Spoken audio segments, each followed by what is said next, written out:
Bonjour, je m'appelle Thomas Lassage, j'ai 15 ans, je vis à Toulouse et j'ai créé en juin 2018 une association qui s'appelle Children for the Ocean qui a pour but de sensibiliser les enfants du monde entier à la protection des océans.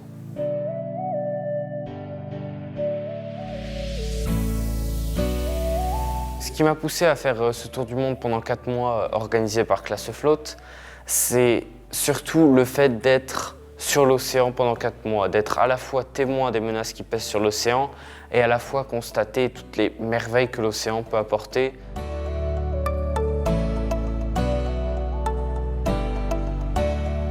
Je vais commencer par le négatif. Le négatif, c'est le port de Dakar, parce que là-bas, il y a du plastique qui est partout, dans toutes les rues, partout, sur toutes les plages. La gestion des déchets est horrible, c'est-à-dire que tout est versé dans la rue qui va après dans l'océan. Et les côtés positifs, je dirais, c'était soit la plongée au Brésil, où j'ai eu la chance de voir une biodiversité extrêmement riche, des poissons, des coraux, et aussi le fait de voir par exemple des mammifères comme des baleines ou même des dauphins.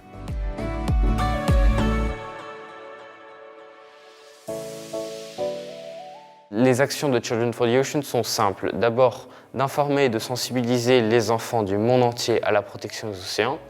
Ensuite, de réunir un groupe d'ambassadeurs qui agissent à l'international. Et le dernier point, c'est faire pression pour que des réglementations vertueuses soient mises en place pour justement protéger l'océan.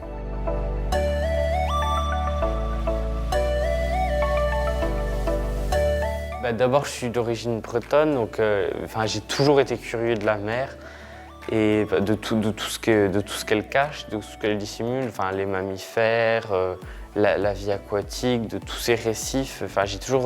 Ça a toujours attiré une très grande curiosité en moi et voilà.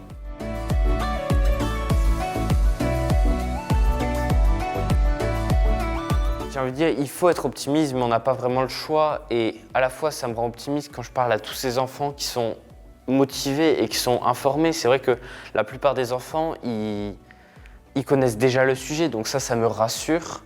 Et après, on n'a pas vraiment le choix, parce que si on n'est pas optimiste dans ce combat, il ne mènera à rien. C'est-à-dire que si on ne se bat pas pour un futur où la nature et l'homme sont équilibrés, ça sert à rien de le faire.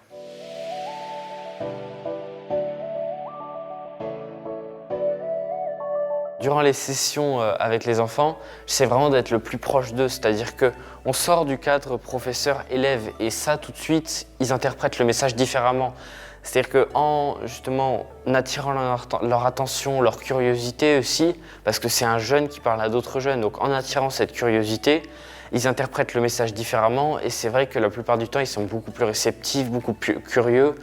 Et tout de suite, ils ont cette envie d'agir. Je me considère juste comme un jeune qui porte un message et qui veut informer les autres justement de l'urgence. Et il y a énormément aujourd'hui de jeunes qui s'engagent et donc c'est pour ça que c'est vraiment important parce qu'il y a urgence.